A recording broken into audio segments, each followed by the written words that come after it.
put it into a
morning, everyone. It's 9 o'clock, but I think let's just give our other colleagues a couple of minutes to come in because I'm looking at the participants and I think there's about another 15 to 20 more people due in. Good morning, Dayang. Good morning, Alicia. Good morning, Francis. Good morning, Vishnu. Good morning, Haslina. So I think when we reach 37 participants, it's just like any minute now, we'll just get started anyway, so we can kind of keep the time in the morning. Morning, Faiza. Good morning, Angela. I feel like one of those Facebook Live moments.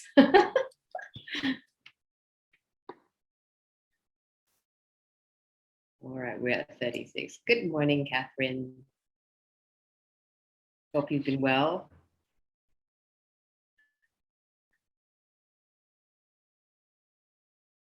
All right. Vishnu, you ready? Okay, give it like 2 minutes. Yes. Okay, good. A couple of minutes. Just waiting for a couple more people to join us because we don't really want them to miss out too much.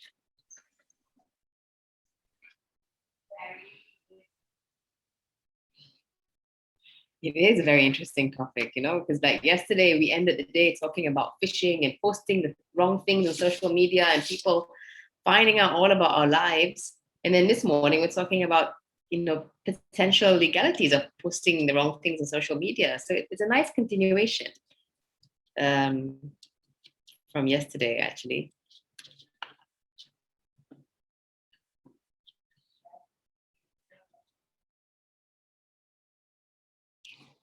We had 36. All right, it's not 36. Not really moving. How's the audio this morning for everyone? Can you all hear me clearly?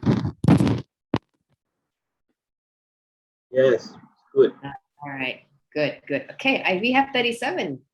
Fantastic. All right, so just a quick reminder of how we ran things yesterday. So we will have the topic now with Vishnu, Vishnu Sivarajah. And if you have any questions, I'm always reading the chat, as you can tell. Please do type it in and I'll ask Vishnu at the end of the session, or at the end of the session during the question and answers session, you can ask Vishnu. It'd be good if you could just sort of type in who's going to ask the question in case there's more than one person who's got a question to ask. And we will go for that. So this session will run from 9 to 10:30. And if we end a bit earlier, like we did yesterday, we'll just take a break in between so we can get to work, or we can have some coffee or tea or breakfast. So we'll be very fluid like that today as well. All right, I'm going to introduce our speaker for this morning, Raja Vishnu Sivarajah. Now, he's a consultant with IR Law, and he has many years of experience and hands-on involvement in industrial relations, and he serves as a full-time consultant of IR Law, provides training courses on industrial labor and employment law issues, and is very well versed in advising clients and employers in handling day-to-day IR/HR operations, plus dispensing advice on common bench issues, drafting employment contracts, company handbooks, the whole gamut of industrial relations, basically. So he will be talking to us on a topic titled "You Are Fired: Cases Highlighting the Dangers of Posting on Social Media." So I'll pass it over to Vishnu to start the session. Vishnu, over to you. Okay, thank you very much, Ms. Amira. Good morning to all of you. Welcome to the National Employment Law Conference, second day. We are well ahead in our second day today. And our presentation today is, as Ms. Amira mentioned, is "You Are Fired: Cases Highlighting the Dangers of Posting on Social Media." Thank you very much for the introduction. I'd like to thank the organizers of this conference today, Ms. Amira, Ms. Umi, and so on, for your kind invitation. IR Law, I'm the consultant for IR Law. My name is Vishnu, as Ms. Amira mentioned just now. We have another consultant with us who is Manjeev, who's also an associate consultant with us, who is online with us today. So moving on, today today is the first topic on our second day session. And as per what is mentioned over here in our slide, the title being "You Are Fired: Cases Highlighting the Dangers of Posting on Social Media." So our presentation today will focus on case laws and on the new enigmatic trend that's been happening all around us, which is social media, which is the very platform I'm using today to forward this presentation, social media. So this is how much social media has pervaded our day-to-day life, whether we realize it or not. So as such, including of how it's pervaded into how employers run their organizations as well. So social media has been some form of saving grace, especially lately during the pandemic, when everybody was literally forced to work from their homes, as examples. And we all had to resort to social media to communicate with one another, to hold online meetings and so on, which just shows the extent of usefulness that social media has become for all of us, globally as well. So I would dare mention that if the pandemic had happened about 10 to 15 years ago, for example, I think it would have been a bigger economic disaster, because businesses wouldn't have had the platform to function. We wouldn't have been able to function under such lockdown situations if not for social media. So luckily for us, it happened during the time when we've had all these facilities just in hand at the right time for us to utilize and to overcome the difficult situation that we've had for the last 2 years, in fact, close to 2 years, as a result of the pandemic and lockdown and so on, and work from home and etc. and everything. So having said that, and knowing how important social media is. Unfortunately, as a result of social media, there's also been some form of transgressions in the form of social media misconduct. So this is what we're going to talk about today. So like, as the first slide says, some of us may have complained about our company before. We probably did it in a rant. We all know what a rant is. You just keep talking and you don't stop, on and on and on. If anybody has any issues with their audio, please let me know. And there are also a few who would have vent their frustrations on social media, such as Facebook and Instagram, for example. We might think it's just as harmless when, of course, when we say something or we write something, we type out something in our Facebook, Instagram, and so on, even send emails, we always assume that this is our personal space. Facebook especially, Instagram especially, unlike office emails, for example, they are actually in actual fact a personal blogs, personal space, personal web blogs, which is personalized for you to say whatever you want. Unfortunately, that's not the case, because if you say something about your employer which connotes your employer negatively or in any way causes industrial disharmony, then it can be an issue. In which case, consequently, you can actually get fired for it. Okay, we shall see. We shall look at it, study some cases and see why it's come to such an extent. So as we can see, what is social media? Basically, it's a term which is used to describe a variety of web-based platforms. Today we have mostly, as you all know, we mostly have web-based platforms. There used to be some kind of Java-based platform some time ago, but that's been done with today. Everything is web-based, and examples of social media sites and applications would include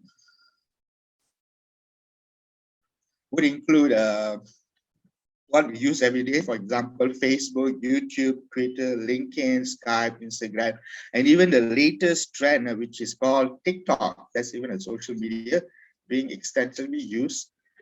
And the use of social media networking sites is on the rise in comparison to other types of social media. We can see here in our picture right in front of us, YouTube, Facebook, LinkedIn, Instagram, and so on, Google.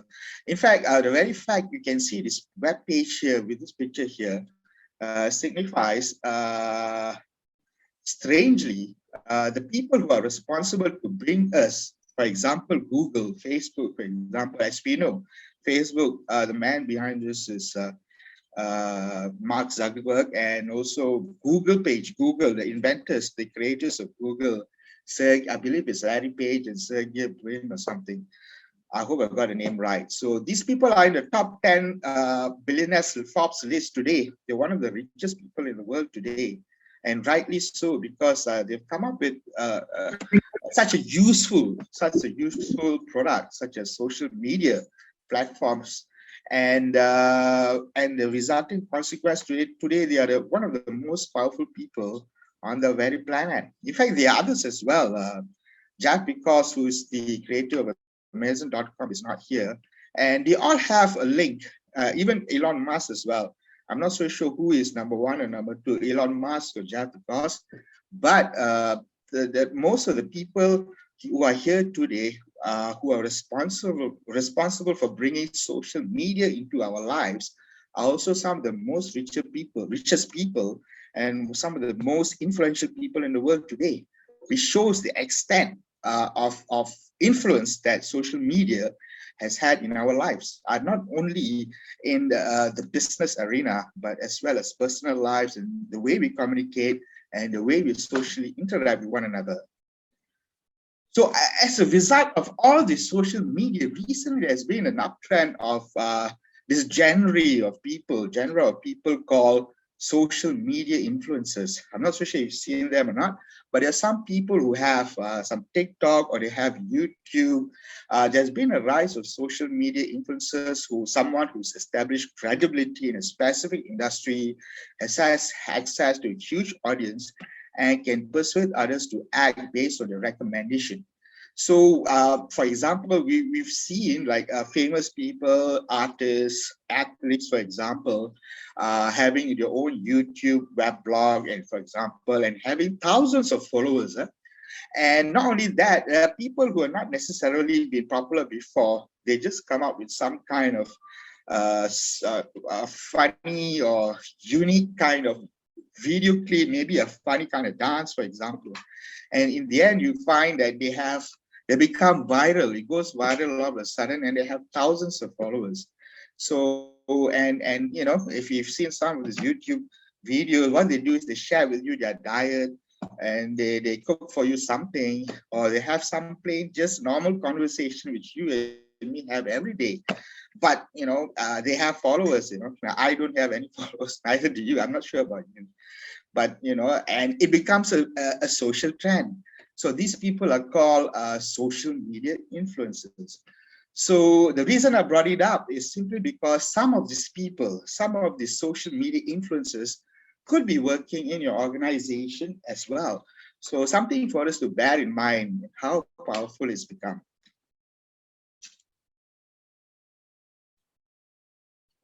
So moving on,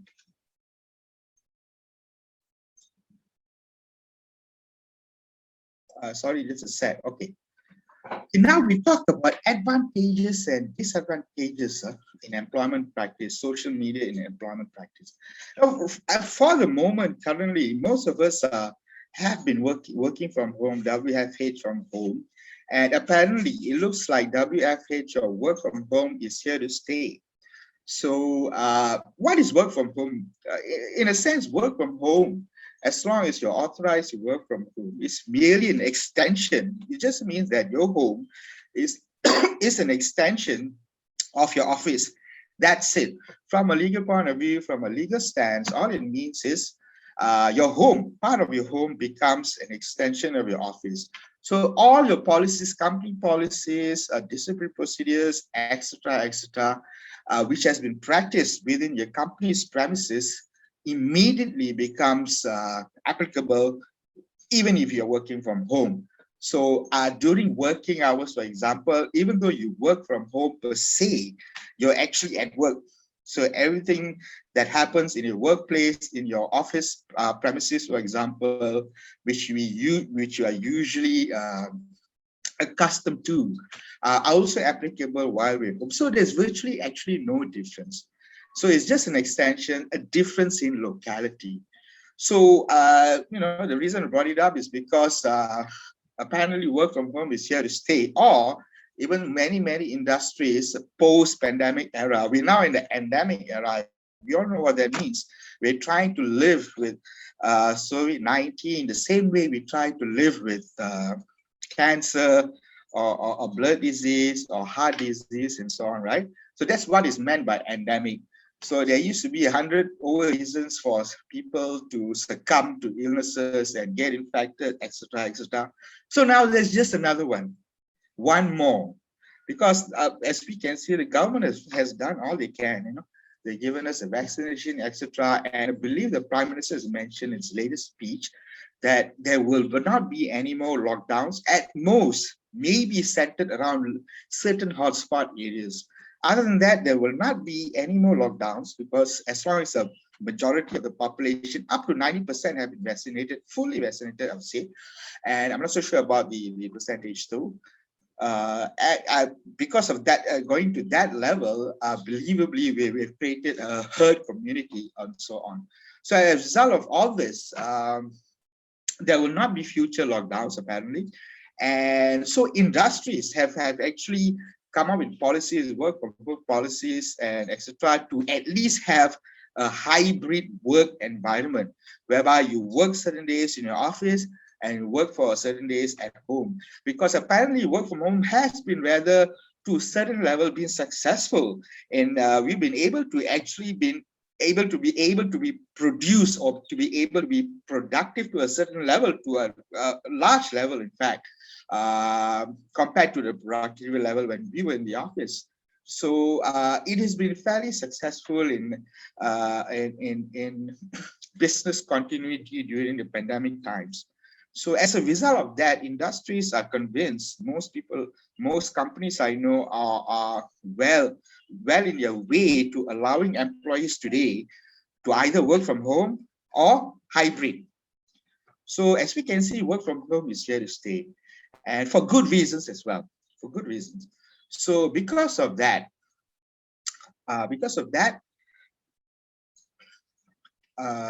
just to mention, as I mentioned earlier, as far as discipline process and discipline procedure is concerned, there is no difference. Okay, because as I've mentioned, as long as it is during work hours, your work from home remains an extension. It's an extension of your work from office scenario. That's it. There's virtually no difference. Everything else remains the same. All policies and procedures remain the same.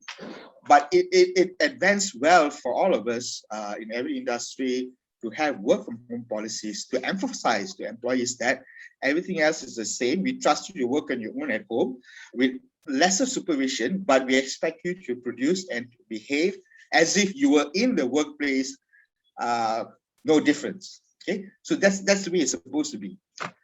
So as a result thereof, we find there should be no all your discipline process and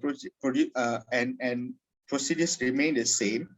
Hence, any kind of postings you may make, on Facebook, on your social media accounts, and so on, the same way that you make it during while you're working in the office workplace scenario, can be a misconduct as well. No different as you made it in your office. Let's say you said something, you made a disparaging remark against your superior or your colleague, or even if you're at home, it is of the same effect as doing it in your workplace in the office. So there's virtually no difference. As I mentioned earlier, it's simply an extension. Your work from home is simply an extension of locality from your office.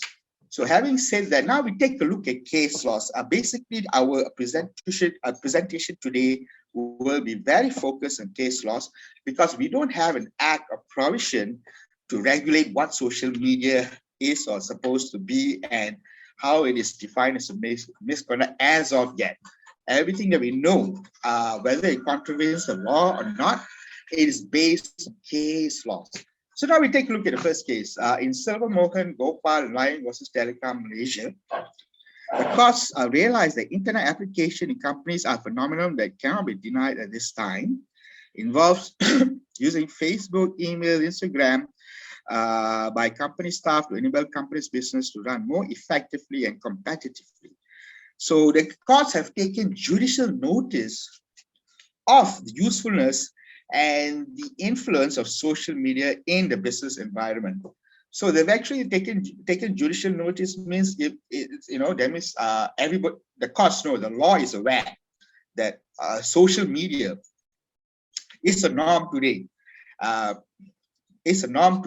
least in the business environment or the business scenario. So what the courts have actually admitted that there's been improvements in productivity, knowledge, competitiveness, sales, and marketing, and also enhances public relations, increases customer contacts, and it also serves as a great avenue to exchange information and ideas and enable social interaction.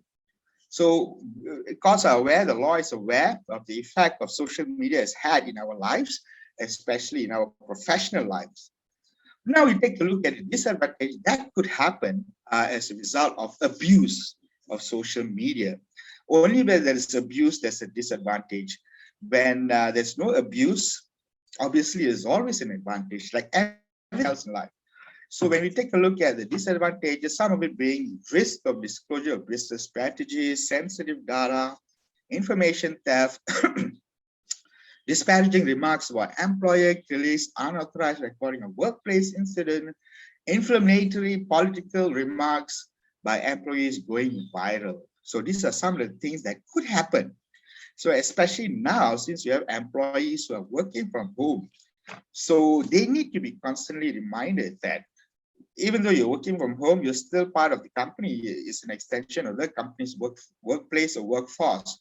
So you're expected to behave yourself in the same way that you behave yourself while you're within the company premises itself. So you actually have to, there is a need to remind themselves, because when it is only a human tendency, it's only human natural tendency to to become a little bit, flip-flop, and then you tend to commit a misconduct. Say, you have to constantly remind people to be disciplined, especially when it comes to industrial relations.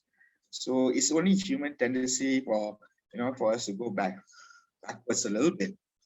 So now we take a look at some examples of social media, how it can be a disadvantage. Number one scenario, as I mentioned earlier, disparaging remark made by employee over Facebook, WhatsApp, Twitter, Instagram, recorded workplace incident which goes viral, rogue employees making political inflammatory. So all this can amount to breach of employers' confidentiality policies, pressure an employer, loss of image and reputation, embarrassment employee, leading to social media misconduct. So now, whenever someone says something about the employer, either expressly or impliedly, it can be a misconduct, not necessarily all the time. What we need to do is we have to see whether the actual act, the actual things that have been said and done do fall within definition of misconduct. So whenever we are in doubt in law, what we do is we always fall back into the definition.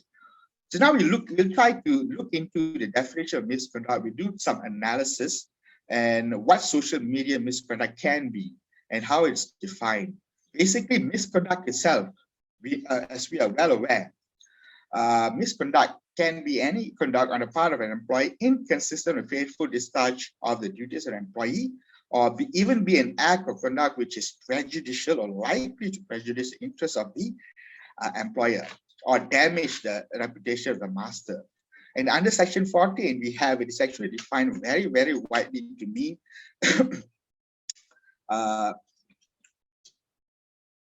to actually mean inconsistency with the fulfillment of the express and implied conditions of service. So as we can see here, the definition of misconduct has been deliberately over the years. Section 14 Employment Act is actually enacted in 1955, but they have deliberately kept it very wide. It's a very wide clause to mean that almost anything that an employee does which goes against the legitimate interests of the employer qualifies as an act of misconduct.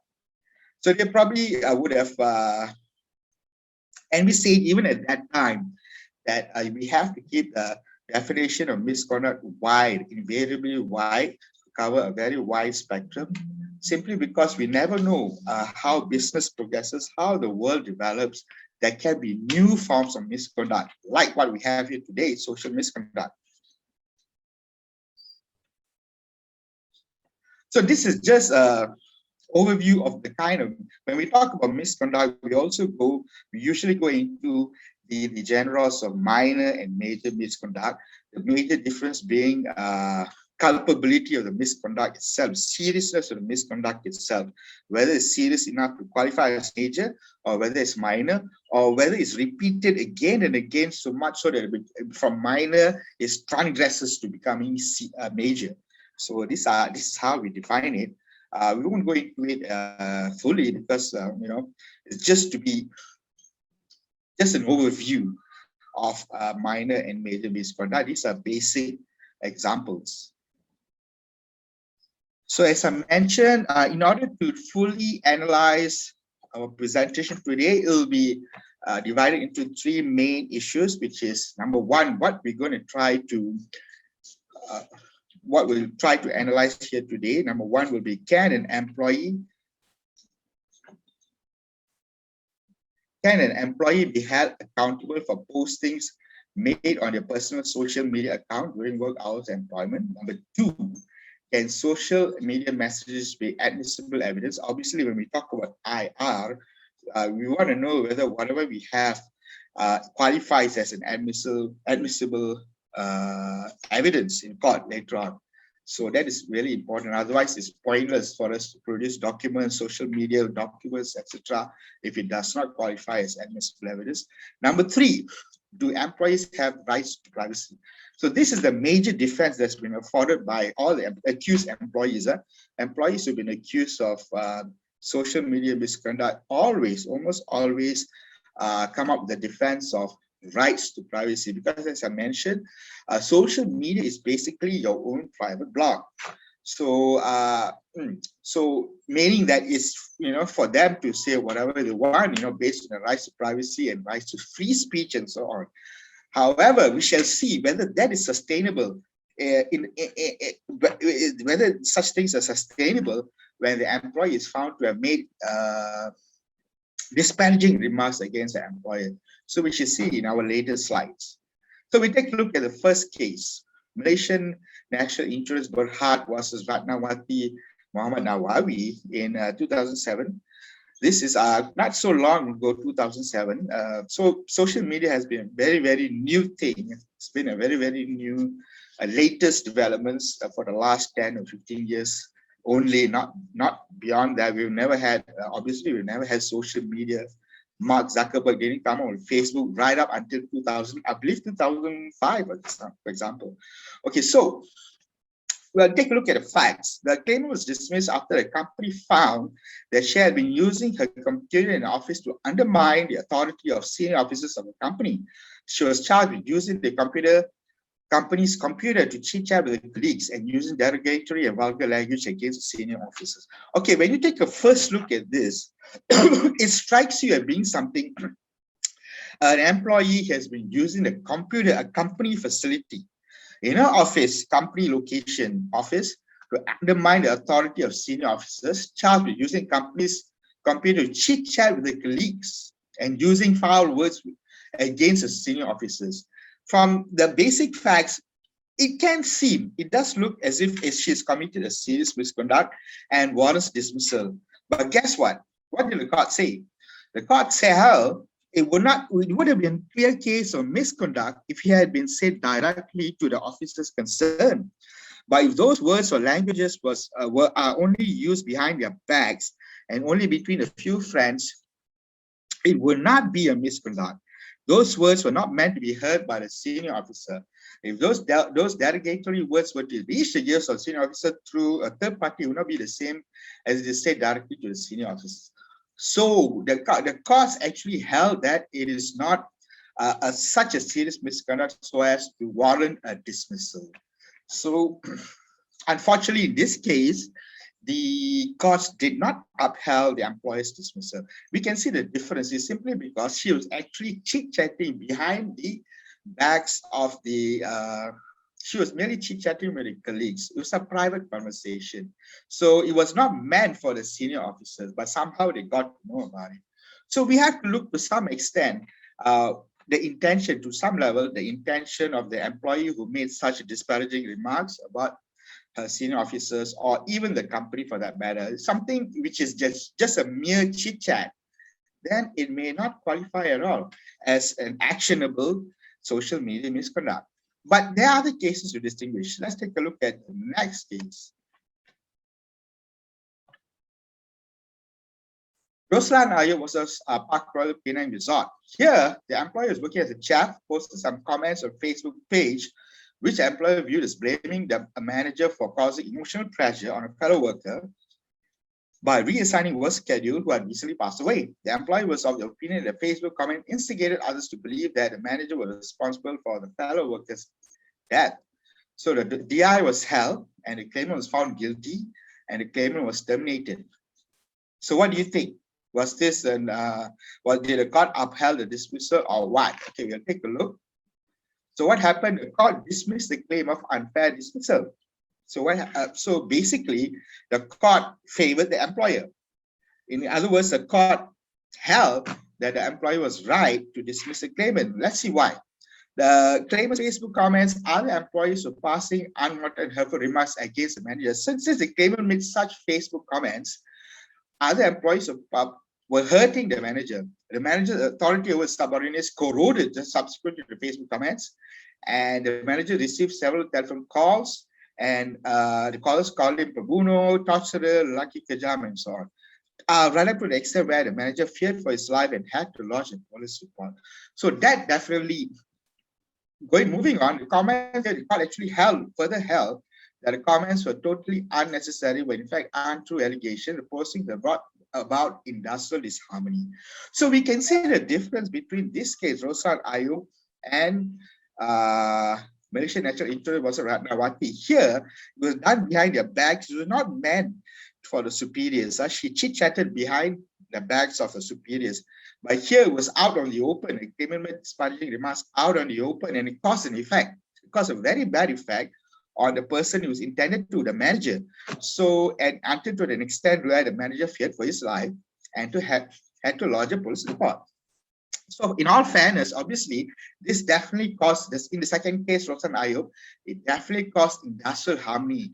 There was an intention of the claimant to cause industrial disharmony, right? So rightly so, in this case, the court actually upheld the dismissal. Yes, it's correct dismissal. However, in this case, no, because the claimant here did not have any intention to cause any kind of industrial disharmony. What the claimant was merely doing is what each and every of us probably has done all our lives, which is chit-chatting or backbiting. But it may be a bad thing to do, but not necessarily serious, so serious so as to get yourself dismissed. But here it was done deliberately and with the intention to cause industrial disharmony. So that's what caused the claimant in Roslan Ayu to be terminated, and the courts upheld such termination. So again, we look into another case, Bax Global. And the industrial court in Bax Global imports the provision of internet facility is basically for work-related matters such as speedy communication, emails, submission of report, other relevant documents, quick response to clients.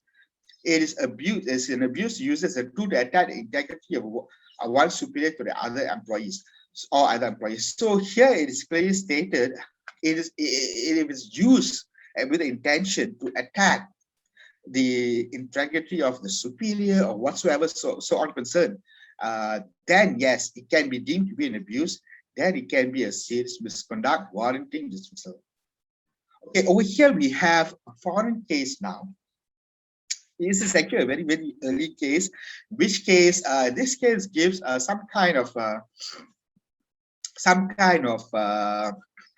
I would say persuasive authority or guidance when it comes to social media misconduct outside work hours and by a person who's not necessarily using company's equipment. Okay, we'll take a look at this case. What happened in Gosden versus Lifeline Project from United Kingdom?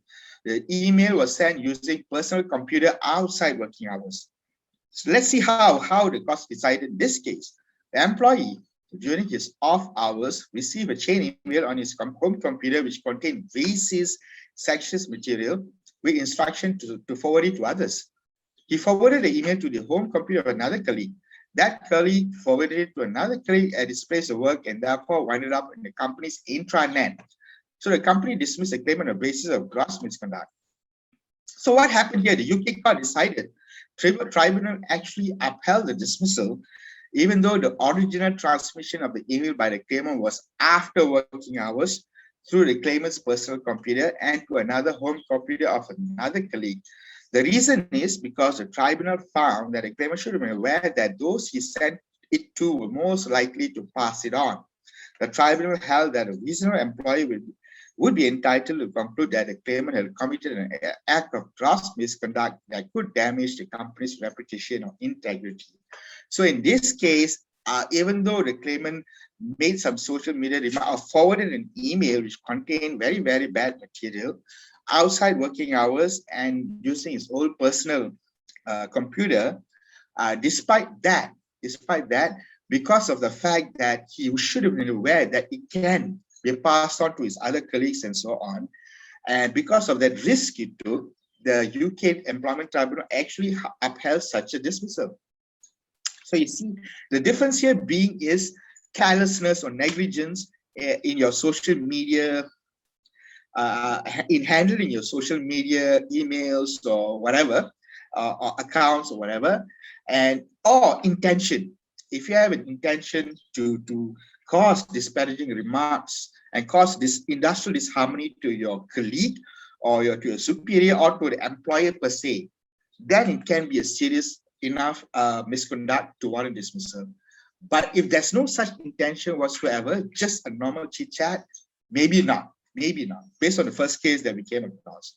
So this is how we try to distinguish. There's a very, as we can see here, it's a very, very fine line. To a very, very fine line how we can tell whether or not certain forms of social misconduct can be dismissible while certain forms of misconduct cannot.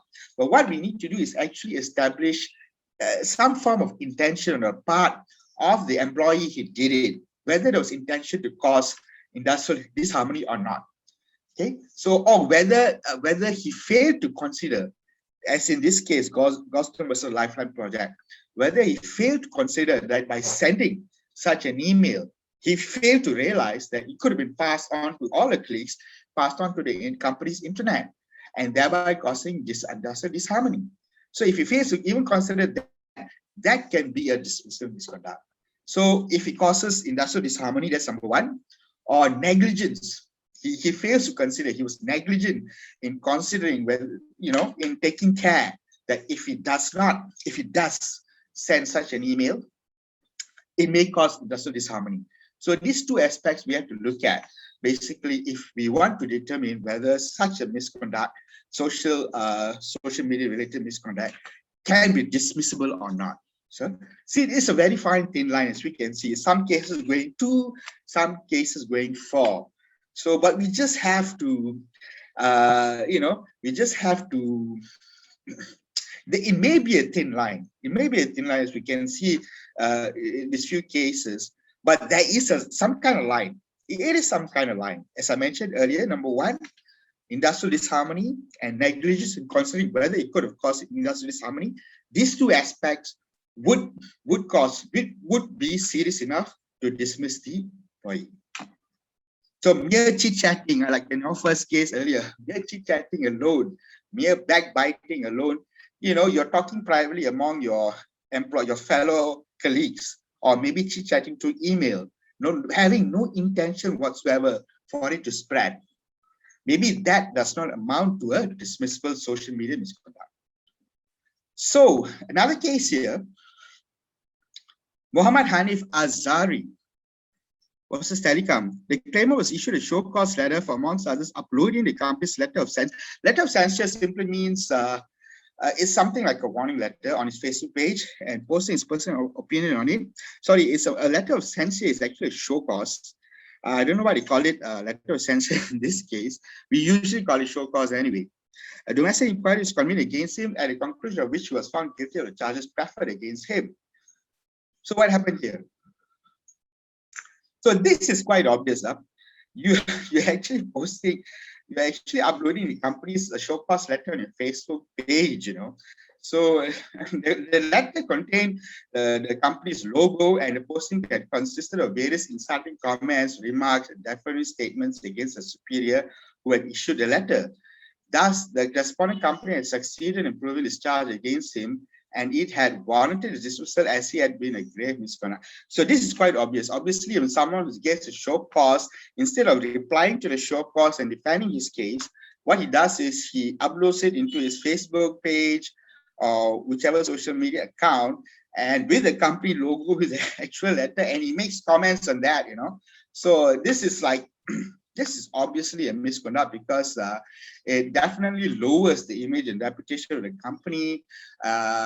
This will definitely be a clear-cut case of misconduct. In fact, in a way, he's trying to influence the disciplinary proceedings per se. He's just trying to say, I don't agree with your disciplinary proceeding. I don't agree with your show cause at all.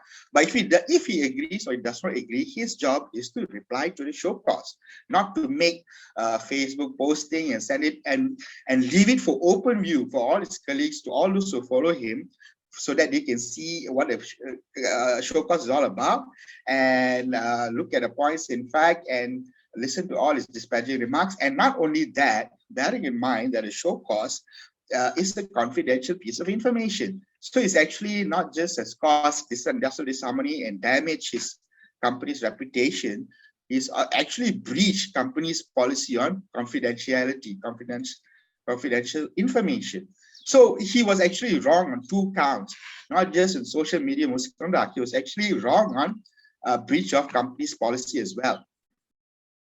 We have some questions in the chat, which we can take a look at it later. All right. We do have some questions. All right. Not to worry, we will try to attend to your questions later. Thank you very much. So now, moving on. Okay, now what our major concern has always been, thankfully, it's been resolved. Like in a social media incident or case, what do we do? Can we present a social media Facebook page, for example, emails, for example? Can we use it? Because these documents are not are just merely printed out. They're just merely printed out. So can we use them as evidence in court? Yes, apparently based on this case in Mok Yitchik versus Sobersin and Berhad. Printouts of emails and WhatsApp messages fall within the wide meaning of documents under Evidence Act. As such, these printouts can be treated as any other printed document when it comes to admissibility. But these messages must contain particulars such as the name of the sender, date, time of the messages. So this is very important. When either side produces or any kind of document, it must have the sender's name, the time, and everything. It must be a full scale page printout, not halfway printout without the date, time, and who sent to who. It looks like something which has been doctored, rather, right? So as long as it's okay, according to the date, and it's not disputed, it hasn't been changed whatsoever, because emails and WhatsApp messages are not encrypted. Encrypted meaning in the sense that you still can make changes to it if you print before printing it out.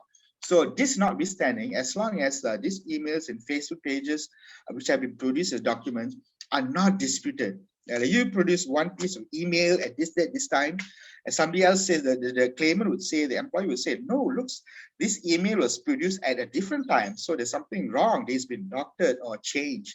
So if that happens, most probably the document will not be admitted as admissible evidence. But if there's no issue as to the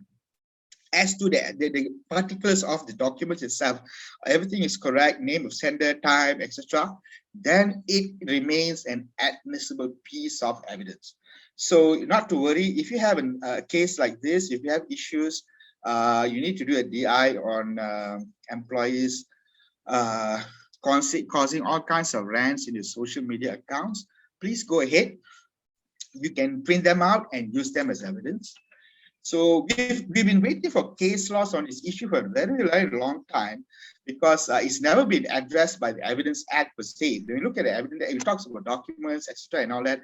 But since Facebook and emails have been very new, so it's been an issue of debate also in the legal environment. So, but thankfully, we've had cases like this, especially from the High Court. So it lends a lot of credence to the admissibility of such evidence. Otherwise, it would be very difficult to handle such cases if the essential documents like this are not admitted as evidence. Now we come to the foremost defense afforded by the employees. All employees who usually, there was a time all employees used to have the same old defense: it's my private right.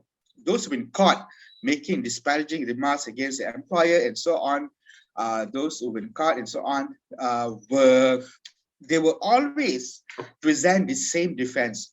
My right to privacy is my private blog, is my private Facebook, and you have no right to,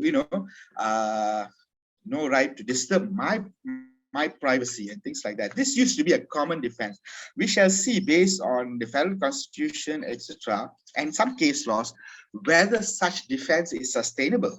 So Article 5 of the federal constitution actually says no person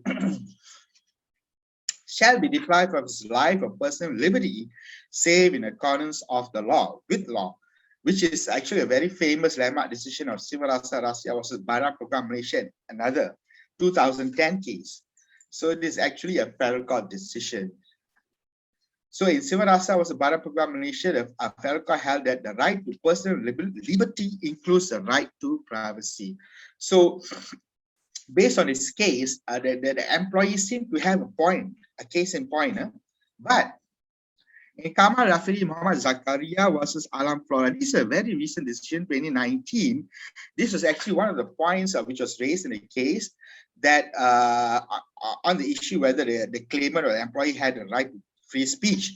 And this is true with Malaysians, but on hindsight, as Malaysians, we all have, living in a democratic society that we do, or as democratic as we can be. We're not 100% democratic, of course. We all know that. But as democratic as we can be, we have the right to free speech. This is given by Article 10 of the Constitution. It actually says that every citizen has the right of freedom of free speech and expression. But in Kamal Rafiri, what the court actually said was that the court did agree that Malaysian citizens do have that right. However, that freedom of speech is not absolute. You can't abuse your right to defame any person or group. So again, we come across a situation where yes, you have all the rights to free speech, to rights to privacy and everything, but you can't use such rights to defame others. So the moment you defame others unfairly, especially if it's not true, then it becomes an issue, it becomes a misconduct. So unfortunately, the employees' rights to privacy as a defense is not so sustainable. Thankfully, it's not so sustainable. Again, we look at a case of Kamal Rafiri, whereby it was held that freedom of speech is not a license to defame people. It is subject to legal restrictions. An absolute unrestricted right to free speech would result in person recklessly embalming others with impunity, and exercise of such right would do the public more harm than good. Every person has a right, a reputation, and that right ought not to be protected by law. So it is clearly said, yes, you have the right to privacy, you have the right to free speech, etc., to express yourself, but not to an extent to defame somebody else, or to disparage somebody else, or disparage any organization or authority whatsoever. So that case, that defense, which has been forwarded by employees who've been caught for social media misconduct, is not 100% sustainable. Okay, so we have an answer to that. So in conclusion, just like to say that cryptic messages could get you fired simply because it's not what you say, but what you mean. Like we've seen earlier in some of the cases, we have to look to some level what they actually meant, when they sent out such messages. What was the intention? Was that intention to disparage the employer, authority, or superior or colleague? So if you feel that your company has been unfair to you, it is better to bring it up to superior or human resources. Okay, now we just like to, this conclusion we arrive at is correctly as such, is that if you have an issue, never bring it up, never put it away in a rant in your Facebook account or social media account whatsoever, because that can put you into deeper trouble, in hotter water. Okay, that can give you even a bigger problem to deal with, because you can get fired. So what is the advice is for employees to actually bring it up to a superior human resource. But does that happen? We have to ask ourselves, is it common for employees to have a problem? Do they trust? Obviously, if they have a problem with a superior, they're not going to bring it up with superior. They're going to have to bring it up with somebody else. And they have to approach human resources. They have to approach HR. And this is where HR comes in as a place of not only where you process payroll, etc. Sometimes, it's sometimes it's part of the job. Perhaps to a certain level, HR has to be some kind of counselor as well. So it's like the counseling part in the discipline process and procedure sometimes is very, very important, because we want to avoid them going outside. Instead of ranting in their Facebook and sending some funny statements in the social media and so on, and making the situation even worse, and sometimes even to a large extent causing a lot of reputational damage to the employer. Sometimes it's better for you to earn their trust to come to you instead, to help them, to counsel them, to talk to them, and hopefully by doing that, they will have more trust in HR. So obviously the superior can't do much. Okay, superior is a position where he is monitoring their job and so on. And most of the time, when they have a problem, when they rant away, most of the time it's about the superior himself or herself. So this is where HR comes in, I believe, where incorporating counseling skills, basic psychological skills, listening to your employees, it's the only way forward. It's the only way earning their trust. It's the only way forward. And because sometimes there can be no right and wrong in whatever happens between employer and superior or employer and company. It's just a matter of resolving it through listening to them. So instead of them allowing them to rant away in another social media or whatever, let them rant it to you. Okay. Sometimes, as I said, HR has to be has to take up some form of psychology as well. Psychology, or you have to be able to have certain level of understanding. Sometimes what the employees need is just a listening ear. You'll be surprised that if you listen to employees, just let them talk to you, and whatever problems that they have with the superior, it actually helps them. It actually helps to resolve 50% of the problems just by listening. See? So the reason we're saying this is because the only way forward is for them not to go to other avenues and turn the situation into a social media disaster, is to earn their trust. And the only way to do it is to talk to them, listen to them. So key takeaways from our discussion. So number one, what we know for sure is company can monitor anything the employee does using company facilities. Yes, that we know for sure. Employee cannot claim a right to privacy. Sorry, too bad. In relation to the emails he sends out during office working hours using company's facilities. Yes, definitely that we know. Anything done in the office using office equipment, office time is not a personal matter and will belong to the company. That we know for sure. We've had cases on that. Employee can be held accountable for postings made on their personal social media account, even outside working hours of employment. As I mentioned earlier, based on these cases earlier, if it causes industrial disharmony and damages the company's image and reputation. So based on the case law, we can say that the employer is very well protected. So it is a good idea, but on the other hand, for us to totally avoid this problem, is a very, very good idea for us to have a policy. The reason we have policies, social media policy and so on, because this is a very fairly new arena. Social media, as I mentioned, the first case we've had is 2007. We've had Facebook in 2004, 2005, and things like that. And, emails have been used as an official work communication only for the last 10, 12 years and so on. So it's been fairly new. So it's a good idea for us to have a policy so that we can educate and let the employees know what they can do and what they cannot do, even with their own social media accounts. Because tomorrow, one thing they may say that they have the rights to privacy and rights to free speech and so on, but they can also say, I was ignorant, I did not know that was an offense, and that is a legitimate defense. If you don't have a policy, if they are not tutored, if they're not aware, if they're not properly informed that using social media to rant away about a company and things like that is an offense, is a misconduct, they have the actual right to say that I did not know.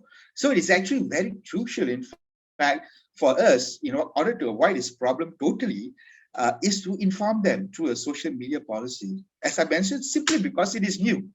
It is new, and we've seen cases which have gone to and gone for against and things like that.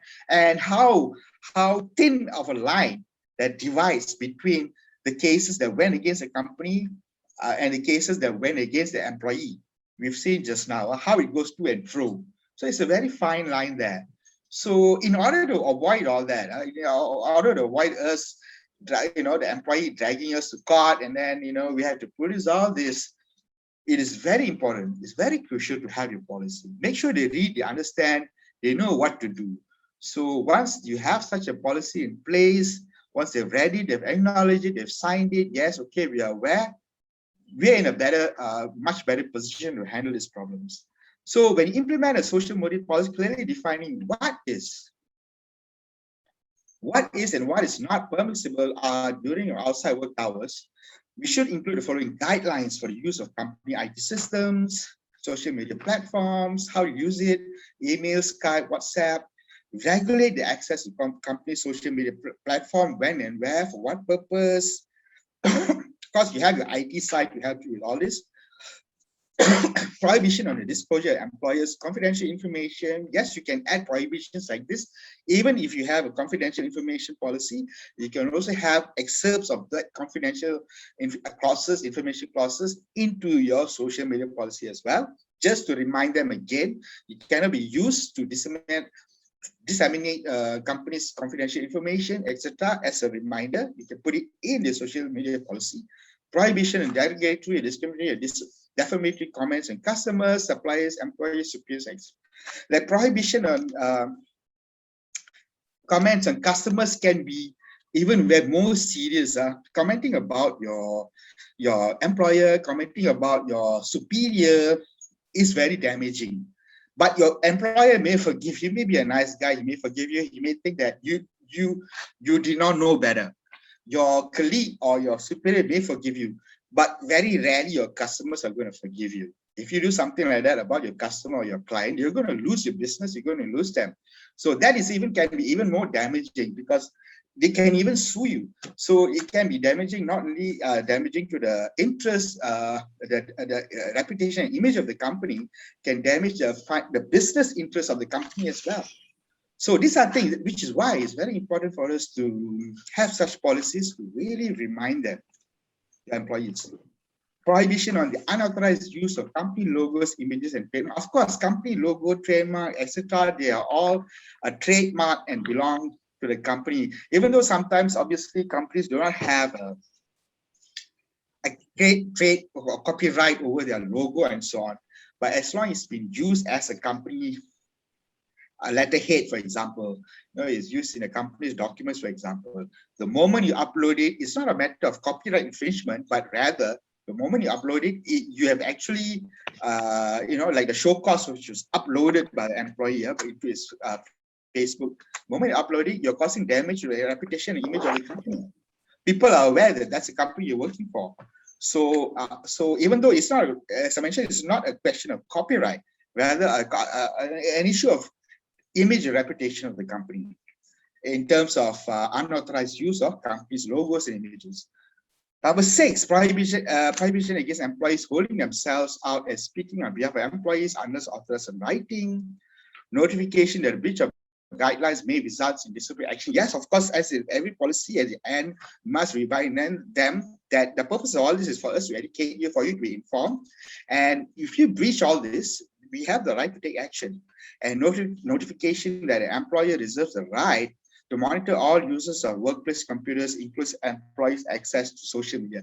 So the employer, while you're working in the workplace or even at home using company's personal computer and so on, is obviously a property of the employer. So the employer has the right at any point of time to take your computer and to check and to look for any kind of information and for investigation purposes and so on. The company has always had the right, because whatever equipment, utensils that you use in your workplace that's been given to you by the company, facilities that have been given to the company, can be taken back, can be retracted for investigation purposes. That's always been the case. So, okay. So what do you have? What kind of process? What do you need to stress in your social media policies? Where basically you can have a list of do's and don'ts. This is just a sample. Any one of you can this is a very simple sample. In fact, you can take this as a basis for you to formulate your own policy. Don't worry, we won't come after you for this. Just a basic do's and don'ts, what you can do, what you cannot do. Don't post when you're angry, tired, and things like that. This is just very simple advices. You can have things like this in your policy as well. And you can tell them what you can post, what you cannot post.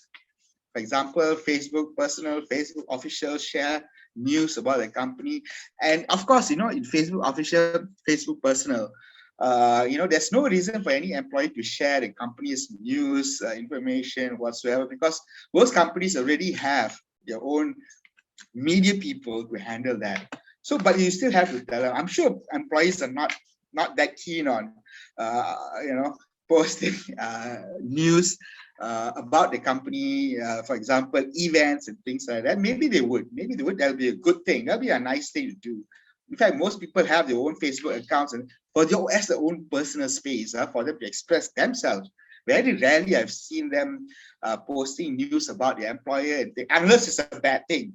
Like I mentioned, which is what this whole thing is about. Unless there's something negative, then yes, but something positive, it is quite rare, but it's encourageable. It is encouraged for employees to do that.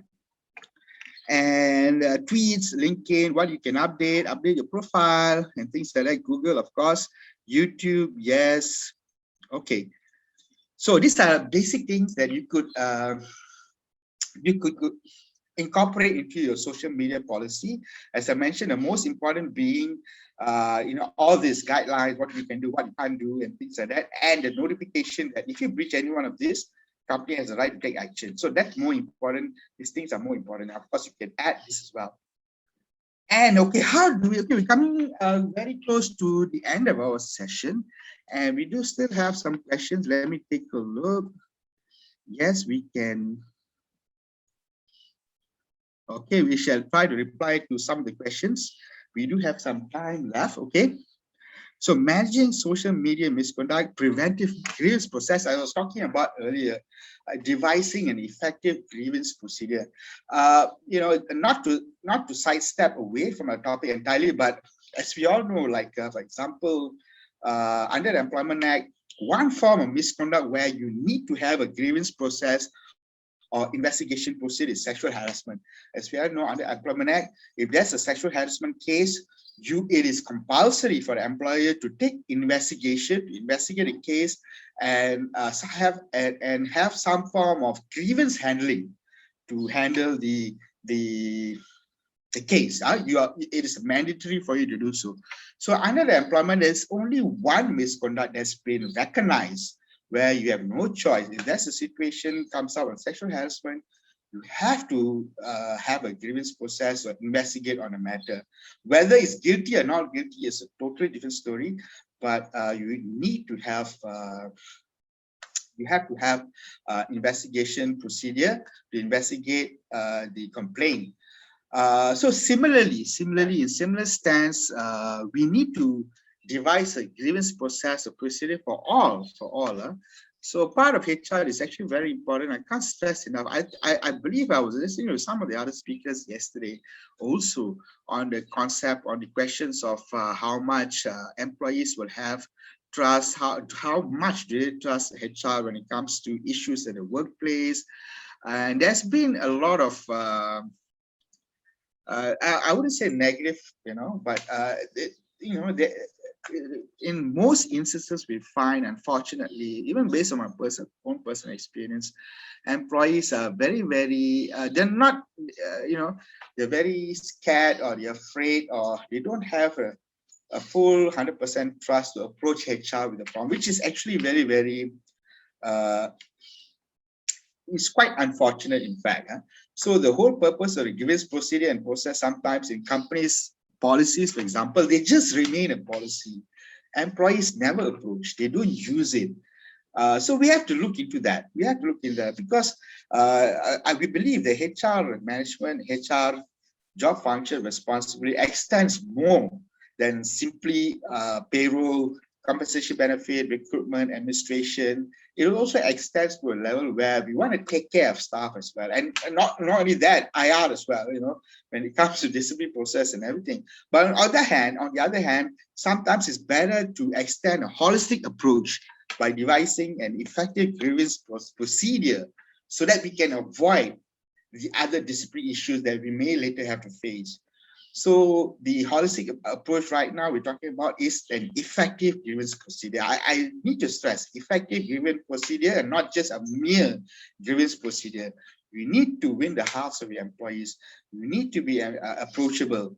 You need to be, like I mentioned, some form of a little bit of a psychologist as well, just to listen to them. Just avoid other disciplinary issues that may later come up. So you on one hand you play the disciplinary hand, a hand of authority in disciplining staff. But on the other hand, we also have to play a part whereby We extend a holistic approach. We are willing to listen to you. And if we just have it on paper alone, a grievance process or procedure on paper alone, it's not going to work. It's simply not going to work. You and I, we all know that. We were listening to a few speakers yesterday. They were mentioning this as well. I believe a few speakers where we talk about trust issues between employees and employers. So because we are involved as HR IR practitioners, we are in the limelight when it involves the disciplinary process and also the listening aspect of employees' problems and grievances related to the workspace. So I can't help overemphasizing on having an effective grievance procedure. So it is important that employees are treated fairly and receive prompt responses. For this reason, the employee should provide a grievance process. So all those industries, all those who are listening to us who yet to have a grievance procedure, it is very important that you have one. Most industries we know of have a grievance process, a grievance procedure. How it is handled, I don't know. Whether it's effective or not, we don't know, but they do have, at least on paper. So as I mentioned, I can't only stress this, but please have an effective grievance process. Please be willing to listen. You're the last hope sometimes. HR can only be the last hope sometimes because HR is the only objective, deemed to be the only objective partner in this whole situation. You're neither the management or you're neither the employee side. You're right in the middle. So you are the only one who is able to give them that access to, to listen to them, to their rights or liabilities or other problems as far as the workplace is concerned. Okay, what happens? Okay, now we talk about things have happened. Things have got out of hand. Your employees have gone out in a rant, they've posted all kinds of messages in their Facebook, their Twitter. It's been replicated from one platform to another. It's become an issue, a social issue right now. And we have people blogging to your company, saying bad things, issuing threats. This happened before. Sometimes it's happened before. We come across in the media where the public will be after the company when certain kind of messages are leaked out, certain kind of videos are leaked out, what's happening in workplace are leaked out, and the public will be threatening the employer and things like that, saying all kinds of things. What do you do? Okay, sometimes it's too late. Your grievance process have fallen through. Your employees have gone berserk. Okay, they've done it already. Okay, so what do you do now? Of course, the discipline process against the employee, that's one thing. Employee is one thing. Secondly, sometimes when things have gone out of hand, it's become more or less a social media disaster. What you need to do is to handle this disaster first. So how do you do it? So the employers, what you need to, when something like that happens, someone says something negative about a company or leaks certain information to the public, and the public, issues threats and things like that against the employer, what you need to do is you need to respond fast. So sometimes, although sometimes it takes time to investigate, etc., what you do is you respond fast first and then investigate. So what you need to do is, for example, we've given an example on behalf of the company. We are sorry for the distress and concern you may have undermined your trust and support.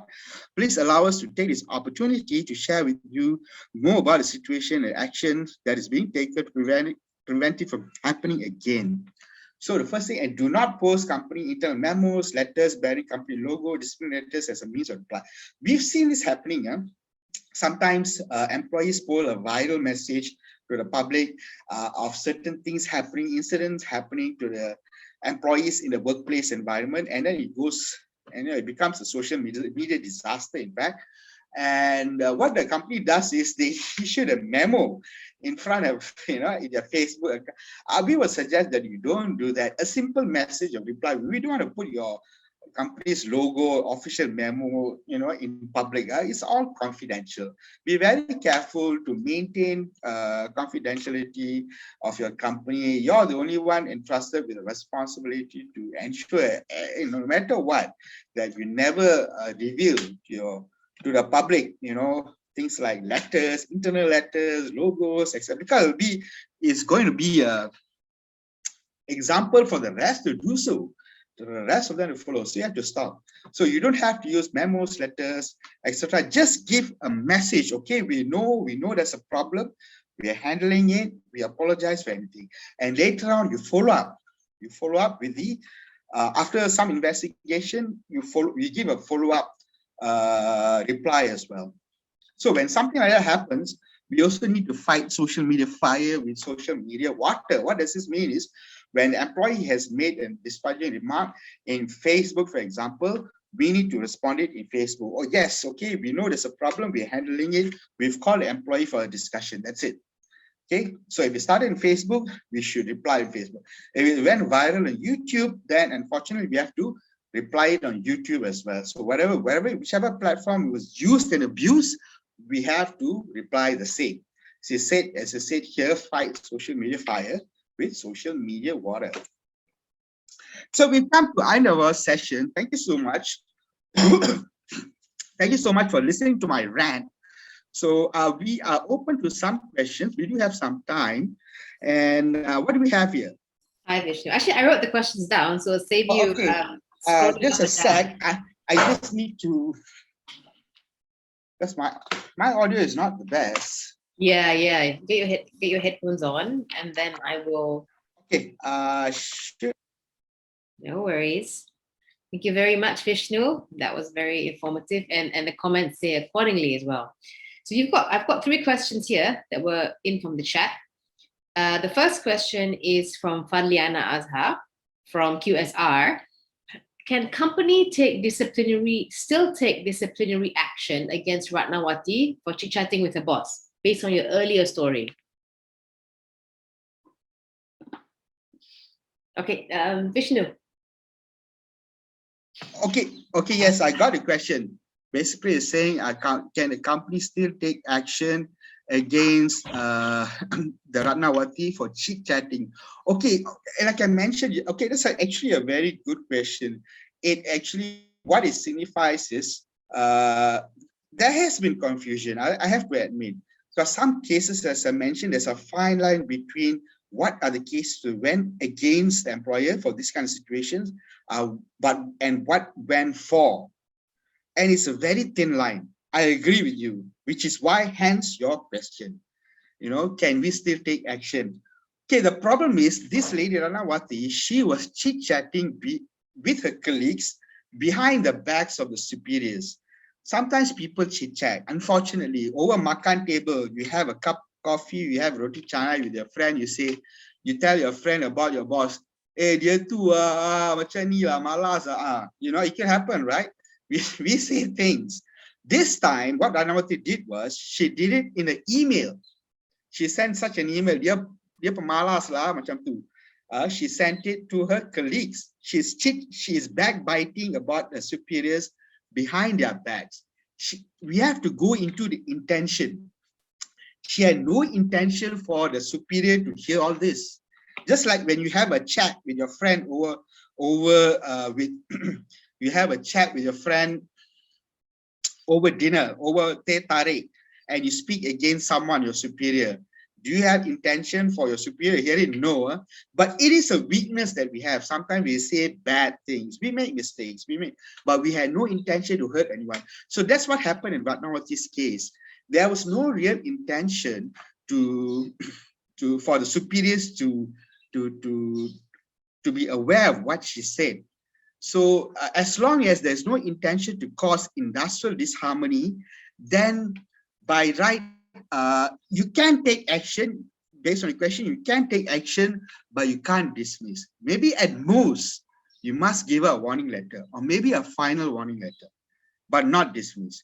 So in answer to your question, yes, you can take action, but not to the level of dismissal.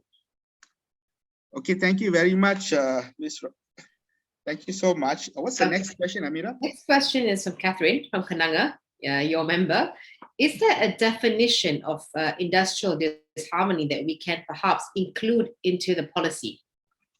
So, Samira, can you repeat? Sorry. Is there a definition of industrial disharmony that we can perhaps include into the policy? Okay, I would understand. Yes, we were talking about industrial disharmony. Okay, can we include industrial disharmony as a definition? It's a very, very good idea to do so, as much as you can, because we want to extend to the employees what are the conditions and environments where if you cause these environments, we will take action against you to the extent of dismissal. Yes, please go ahead and define, create scenarios causing, you can make it a simple definition, causing industrial disharmony such as destroying or affecting the company's image and reputation, unauthorized use of company's logos, a company's letterhead, you defame your superior baseless with baseless allegations. Yes, you can go ahead and define it as much as you can, because employees need to know what is meant by industrial disharmony. Because if they know the environments or scenarios which come under industrial disharmony, then they will know what not to do. Because if they do these things, then the employer can take action against them to the extent of dismissal. But just to revert back to the earlier question just now, of course, we can take action, we can always take disciplinary action, but right now, to the extent of dismissal, you must be able to prove that the employee caused industrial disharmony. If there's no industrial disharmony, he didn't mean to cause industrial disharmony, you can take action, but not to the extent of dismissal, as based on the first case, based on the first case. So that's where we want to distinguish. That's a fine line I was talking about. Okay, thanks, Amira. Thanks, Amira. Please go ahead. Next question. The next question, Catherine, I hope that answered your question. The next question is from Muhammad Firdaus Patel Abdullah from Ayamas. His question is the gravity of misconduct a person committing an agreement with on another person's posting in Facebook against his company the same with that person who posted? So basically, is the gravity of the misconduct of a person commenting on someone else's posting on Facebook against his company the same misconduct as the person who actually posted it in the first place?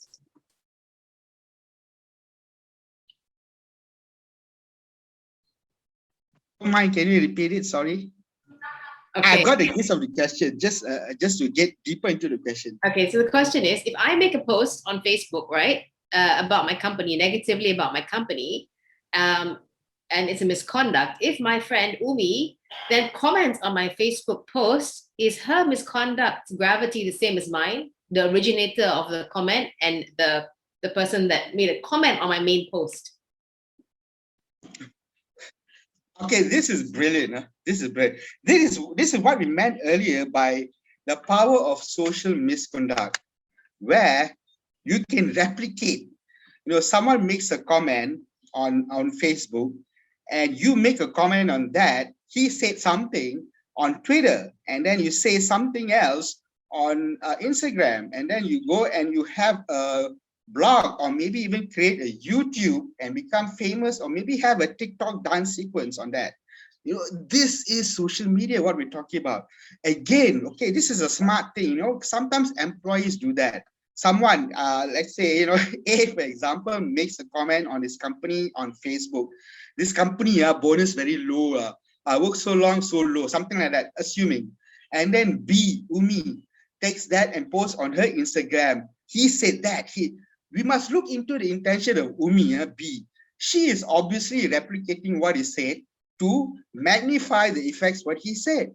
So she is just as guilty as A. Umi is just as bad, I'm sorry, and guilty as A, because she's replicating it in a different platform and magnifying it and making it worse. As I mentioned, as long as it causes industrial disharmony, causes injury to the image and reputation of the company, you go and replicate it, even though you're saying he said it, but by the mere action of you replicating it, it is obvious what your intention is.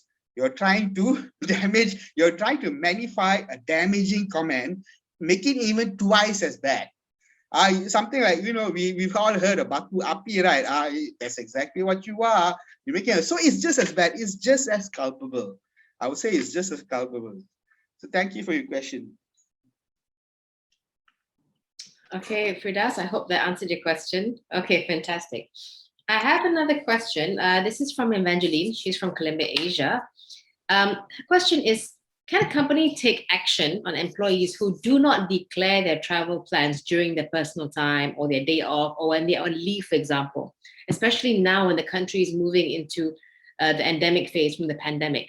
And if the company has maintained that there is no change to their internal policy on travel, on interstate or even within the state because we are in the healthcare industry.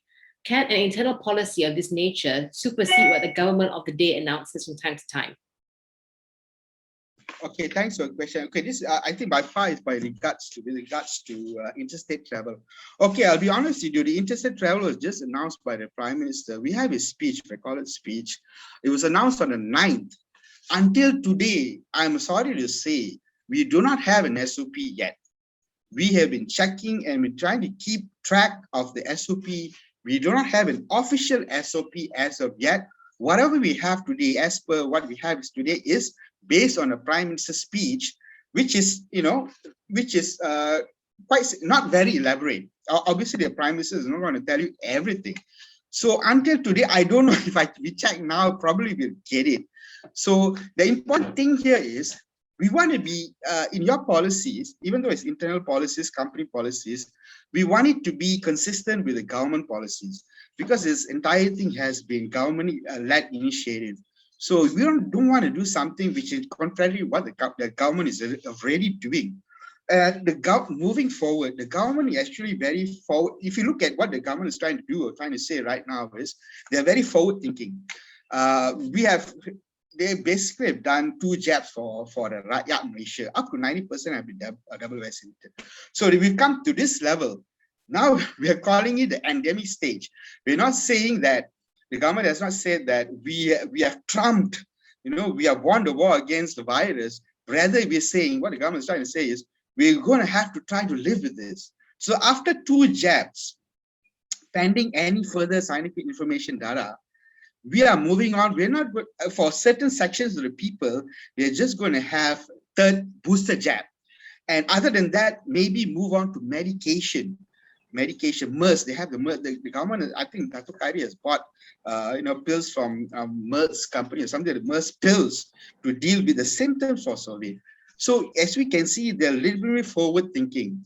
So meaning that the travel restrictions are going to be lifted as long as we had your 2 jabs. Once you have 2 jabs, you are almost regular. It is almost, we are going back to the way we used to be prior to the entire pandemic already. So our advice is to be consistent with the government policies. We don't want to restrict, you wouldn't want to have a restrictive policy forcing them to, mention, because it doesn't work anymore. It's not consistent with government policy. Well, obviously, as I mentioned, we're still waiting for an official SOP, but there will be no more travel restrictions anymore. But this is all for those who've had a second 2 jabs. Obviously, for those who have not had the 2 jabs, for that general people of employees, you can have such restrictions. That yes. So you don't want to have a policy or restriction policy or where people have to tell you where do you want to travel, etc. during a free day. What they're trying to do is we want to go back to the way it used to be. Free travel, what you want to do, travel. We don't want to go to a stage whereby we're making, if you don't let me know where you're going and things like that, etc. And we take action against you or something like that. That is actually very contrary to our present day policies, which is government is trying to encourage the rakyat to go back to the way pre-pandemic level, free travel, as long as you have 2 jabs. Situation right now is 2 jabs. The issue only is you don't have your haven't had your vaccination. Then you are a problem. Then your employee is a problem. You have the right to impose those kind of travel restrictions on them because they can't travel anywhere all around interstate anyway. The SOPs don't allow it. The SOPs only give you free travel as long as you've had a minimum of 2 jabs. Okay, so whatever policies you're saying is only sustainable for those who haven't had a second jab. Haven't been vaccinated. For those anti-vaxxers, sorry, yes, please have all minimum. There has to be tested every 2 weeks. That's number 1. That's as per the present SOP. Number 2, yes, you can restrict their travel and request them to give you information on where they're traveling, etc. and so on. But as for those who've been vaccinated, the present policies and SOPs are relaxed, so much so to an extent there's no more restriction on travel. In fact, we're looking at opening up the borders with countries already. We're talking, the government is going to that level, having discussions with other countries to open up borders as well. So we're going back to pre-pandemic scenarios. but this only applies to those who had minimum 2 jabs. So as far as your question is concerned, can we have such policy? I would advise not, unless you're talking about anti-vaxxers, then yes.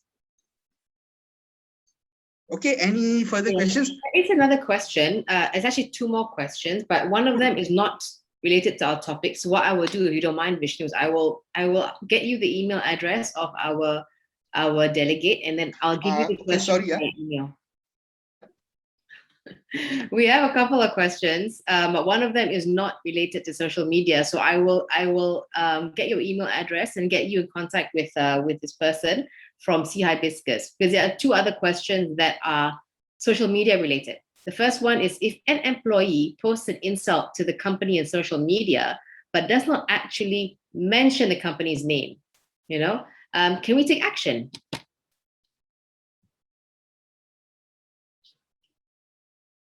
Yes, you can. That's a good one also, because you know why? There is so many of the instances, in fact, the cases we're talking about, they never mention the company's name. Obviously, if you're a staff, unless you see the situation is, if a staff, your own staff, makes a comment about his company, he's obviously referring to his own company, unless he mentions about another company. So otherwise, it is implied it is his company. Of course, in most of the social media rants we've come across, they've never said, unless they mention another company's name, obviously it is implied that he's talking about his company. Yes, definitely you can take action, unless it is up to the person to prove that he was talking about somebody else or some other company. But then again, we don't encourage the staff to even talk about any company whatsoever.